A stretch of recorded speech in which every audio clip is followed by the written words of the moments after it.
Russian airfields are on fire. A powerful Ukrainian drone attack on Russia has caused panic in the Kremlin. It's real hell on the front line. The Russians are close to encircling Pokrovsk.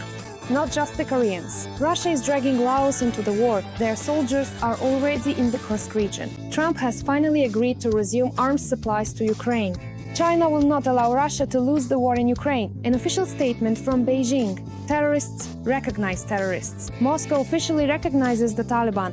Greetings, my name is Veronika Veremieva, and right now let's talk about the main news. But first, like this video if you support Ukraine and subscribe to our channel so we don't lose each other on YouTube. Last night Russia once again attacked Ukrainian cities with drones, but things were also tense inside Russia itself, as dozens of Ukrainian drones were headed for Russian military targets. Where did they fly? On the 5th of July, Ukrainians struck the Borisoglebsk airfield in Russia's Voronezh region, where enemy Su-34, Su-35 and Su-30 aircraft are based. According to the General Staff, a warehouse was hit, as well as a training combat aircraft with guided aerial bombs, and possibly other aircraft as well. Explosions, fires and disruptions to mobile internet were also reported in several other Russian regions after the overnight drone attack. According to reports from Russian authorities and eyewitnesses, drones attacked several sites in the Russian cities of Cheboksary, Ingles and Saratov. Residents of Engels are reporting on social media about a series of explosions in the area of the military airfield. The situation on the front is once again escalating. The Russians have occupied Milov and the Kharkiv region and are trying to expand their bridgehead to the west of the Oskil River. This is evidenced by data from the Deep State resource. Analysts also add that new attacks on Vologivka and Vidradne in the Donetsk region are also possible. Deep State also reports that the Ukrainian armed forces are holding the defense, but there is a noticeable shortage of reserves in the region, while the Russians continue to transfer forces almost daily.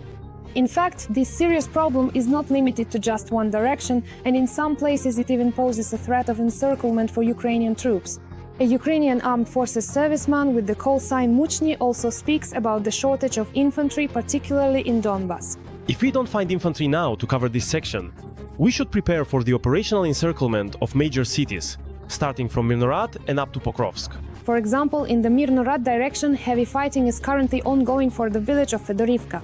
The Russians are gradually pulling in reserves there, which are spread out across the entire northeastern flank. Chasivyar only has a few hours left. The enemy controls most of the city and is pressing Ukrainian forces in Mykolaievka and further north at the Vitsupochok stronghold. The soldier draws discouraging conclusions. Our fighters are holding on through sheer willpower, but the situation is catastrophic and soon we will have to withdraw. And the Ukrainian armed forces will have to rely on their grit for a long time to commit at least another 10 years, according to the commander of the Achilles regiment, Yuri Fedorenko. In his opinion, the final battles of the Russian-Ukrainian war will take place all the way up to 2035. In my conviction, by 2035 there will be final, brutal battles that will make it possible to put an end to the Russian-Ukrainian war by preserving the Ukrainian state and laying the groundwork for the complete destruction of Russia. So once again, I remind you that the key to victory is not in the Kremlin and not in Russia. The key to victory is right here, inside each and every one of us. And something tells me that his opinion does have a grain of truth, since Russia's imperial ambitions are not going anywhere. Moreover, Putin plans to attack Ukraine continuously with drones this summer against the backdrop of reduced military aid from the United States. This is reported by the Wall Street Journal. The publication also writes that Moscow is ramping up ground operations and bombing Ukrainian cities. Putin's strategy is to break Ukraine's ability and will to resist by increasing pressure on both the army and the civilian population. Recent events have only strengthened Moscow's confidence that it can wear down Ukraine and its allies in a protracted war. Ukraine will be forced to conserve resources, which will likely accelerate Russia's advance on the front line. Moreover, while Ukraine is still managing to hold back Russia's offensive in the Sumy region, this is further depleting its already limited forces. The journalists emphasize that capturing territory is not currently Putin's main objective. His primary goal is to exhaust Ukrainian forces, destroy their weaponry, and undermine the morale of both the population and Western allies. But just imagine, even in such an openly dire situation, Ukrainian soldiers still manage to strike the enemy and do so systematically. For the second time in a week, the defense forces have successfully struck the command post of the 8th Combined Arms Army of the Armed Forces of the Russian Federation. In addition, our defenders struck the command post of the 20th Motorized Rifle Division of the Armed Forces of the Russian Federation in the temporarily occupied territory of Donetsk region. You yourselves understand well that, to put it mildly, things are not easy for our soldiers right now. Leave a like under this video to show your support and thank them for their resilience and heroism in the comments. Glory to the defense forces of Ukraine! And support for Ukrainian soldiers is needed now more than ever, because the Russians are planning to involve citizens of Laos in the war against Ukraine. This was reported by the main intelligence directorate of Ukraine. In addition to the mass recruitment of mercenaries from African and Asian countries, as well as units from North Korea, the Kremlin is also considering involving so-called partners in the war under the guise of implementing humanitarian projects in Russian regions bordering Ukraine. Currently, the Kremlin is organizing the involvement of a combined detachment of engineering troops from the Lao People's Army to carry out demining operations in Russia's Kursk region. Given its significant dependence on external assistance, the leadership of Laos has initially expressed its willingness to send up to 50 military sappers to Russia and to assist in the demining of the Kursk region. In addition, Laos is helping Russia with the rehabilitation of Russian soldiers who have been wounded. It seems that Trump was finally shown videos of the latest attacks on Ukraine, and apparently he will resume supplying weapons to our country. Well, we have helped them and we will continue to help. The situation is quite difficult. We'll see what happens. I said that I was very dissatisfied with the conversation with Putin. It seems he wants to go all the way and just kill people. It's horrible. It's bad. I was not okay with that. By the way, the publication Axios is voicing the same point. Supposedly during a phone conversation with Ukrainian President Zelensky, Trump stated that the US wants to help Ukraine with air defense due to the intensification of Russian air attacks. Every voice matters. Join our community, support independent journalism and help us bring you the truth from Ukraine. Become a member of Ukraine today. Join us now. Two sources reported that the conversation between Trump and Zelensky lasted about 40 minutes, with the main focus being on Ukraine's air defense needs. In addition, Italian Prime Minister Giorgia Meloni also hints that the ice has been broken regarding the supply of weapons to Ukraine. It is not true that the United States has stopped supplying weapons and support to Ukraine. They have reconsidered their decision regarding the supply of specific components, particularly anti-aircraft weapons. Of course, this is a relevant fact, but it is very different from the complete disengagement of America that was being discussed. And while Trump has supposedly changed his mind about resuming arms supplies to Ukraine, he is already starting to face pressure on another important issue. 3 senators have initiated an investigation into Trump's pause on sanctions against Russia, according to The Hill. Instead of taking obvious steps to put pressure on the aggressors, President Trump is doing nothing. And we will investigate this missed opportunity to bring an end to this war. And what do you think? Will Trump keep his word about resuming arms supplies to Ukraine? And will he impose new sanctions against Russia, which terrorizes Ukraine every day? We hope that Trump will indeed resume arms supplies to Ukraine. We need it very much, as the risks of new, even larger-scale Russian strikes are increasing. Russia may soon be able to launch 1,000 drones at Ukraine at once. This was written by Major Robert Brody, call sign Madiyar, the commander of the Unmanned Systems Forces of the Armed Forces of Ukraine.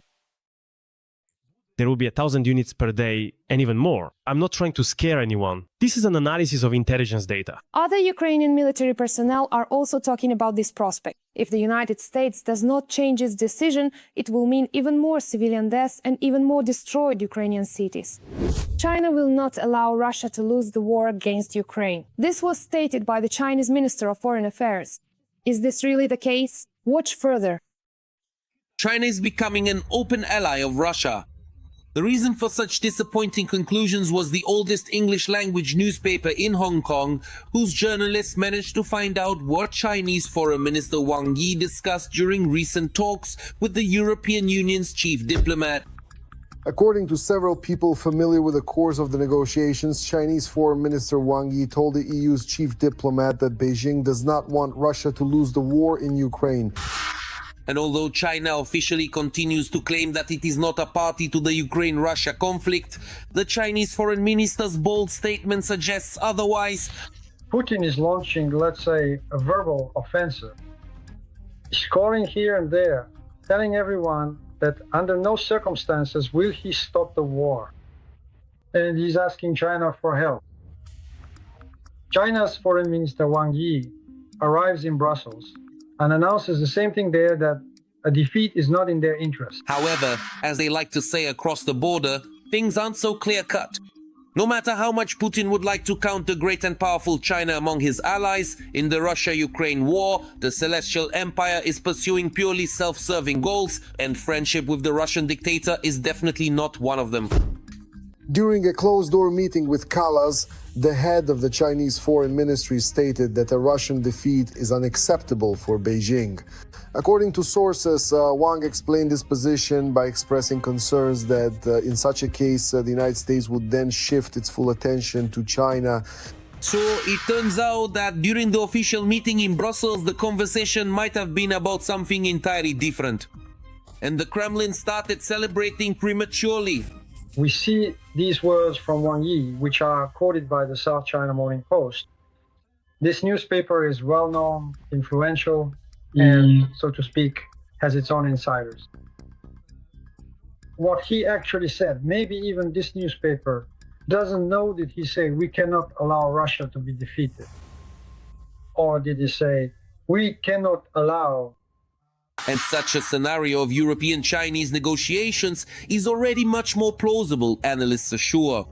As for the high-profile Hong Kong article, it could also be part of China's policy plan in Europe. Not on neither Ukraine, nor the US, nor the Europeans says that we need Russia to be defeated. IHO, Strelevsky, Agent, UK. What exactly did Wang Pai mean? Was he translated correctly from Chinese? Was he quoted accurately or perhaps misrepresented? There is propaganda in China as well, which, so to speak, well, it is certainly different from Russian propaganda and from the propaganda in countries with militant Islam. But there too, there is propaganda. It's not like they don't say anything about anyone. No, propaganda exists there as well, very much so. Thus, analysts believe that Beijing, on the one hand, is flirting with the Kremlin in exchange for cheap energy resources, while on the other hand, it is trying to build a dialogue with Europe on terms that are favorable to itself. There is China, which can still be pressured, because for China the European market is much more important than the Russian one. So it's too early to count Beijing as an ally of Putin, and even more so to expect that China will actually turn away from Europe in practice by supporting the bunker dweller in the war. Most likely, things will not go further than loud statements from the Chinese Foreign Ministry. And even these statements themselves, as it turned out, may not have been so loud after all due to incorrect translation. A very telling story. Tell me who your friend is, and I'll tell you who you are. Russia became the first country in the world to recognize the government of the radical Islamist movement Taliban in Afghanistan. All the details are in our report. Against the rest of the world, Russia became the first country to officially recognize the Taliban regime in Afghanistan.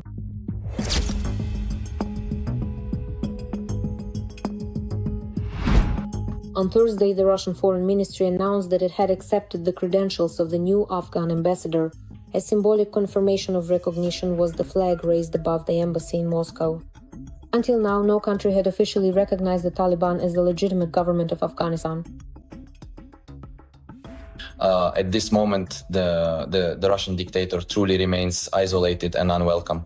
And it's obvious that there aren't many regimes left that are willing to be friends with Putin, that are ready to create the right image for his propaganda. So that's the first aspect. Second, we should also not forget that in general, after invading Ukraine, Russia has become significantly weaker on the geopolitical international stage. And it's clear that there is not much left of its former influence in the Middle East, Central Asia, and the Caucasus. For Russia, first and foremost, this is an attempt to establish connections, at least with someone in this region in order to have indirect but still some influence over the processes taking place. The Taliban overthrew the Western-backed government in Kabul during the withdrawal of US troops from Afghanistan in 2021. Until recently, this movement was included in Russia's list of terrorist organizations. Many other countries around the world classify it the same way. However, despite this, the Kremlin continued to maintain relations with the Taliban. In December 2024, the State Duma passed a law allowing the Taliban to be removed from the relevant list. And on the 17th of April 2025, the Supreme Court officially lifted the ban on the activities of this movement in the country. The court's decision to impose a ban on the activities of the Taliban movement is subject to immediate enforcement. At that time, removing the Taliban from Russia's list became one of a series of steps toward recognizing the regime. Russia began exporting goods to Afghanistan. Last year, Putin called the Taliban an unquestionable ally in the fight against terrorism. Immediately after the coup in Afghanistan, Russia began both political and economic cooperation with the Taliban from the very first days. One can recall their presence at the Russian St. Petersburg Economic Forum, as well as the noticeably increased trade turnover between the two countries. Increasing cooperation with the Taliban is one way for Putin's Russia to demonstrate that it is ready to accept even the most odious regimes of the global south as they are, as long as they are friendly towards it. Russia has gone through a rather rapid transition from trying to westernize to the situation it finds itself in today. And indeed, Russia's main partners today are the dictatorial and authoritarian, increasingly totalitarian regime of North Korea, the radical Islamist regime of the Ayatollahs in Iran, and now the Taliban, which also adheres to extremely radical Islamism. Therefore, all these trends are in principle quite obvious. They logically follow from the decisions that Russia is making. After seizing power, the Taliban movement formed its own government, which established a regime that has been criticized for systematic repression. The regime has paid particular attention to restricting women's rights. Bans were imposed on education and free movement. The judicial system was completely converted to Sharia law. Perhaps the Kremlin dictator finds such a regime appealing, and in the future similar rules await Russia. After all, in Putin's Russia, anything can be expected. Meanwhile, in Russia itself, the Kremlin doesn't want Russians to know how many people Putin has killed by sending them to war against Ukraine. Official bodies in Russia have classified demographic statistics after the birth rate plummeted to its lowest in just imagine 200 years. The authorities' inadequate response, writes Raksha, indicates that the level of demographic hysteria in the ministries has reached epic proportions. In March 2022, shortly after the war began, Росстат had already started concealing mortality statistics by age and region. And in 2024, all data on causes of death, which made it possible to assess army losses at the front, and the low standard of living in Russia were also concealed. And here it's very simple. Putin doesn't care about his own people or about the number of people he has essentially killed himself. This is the real Russia. Please like this video to support what we do, and be sure to subscribe to the Ukraine Today channel so you don't miss future episodes. See you soon!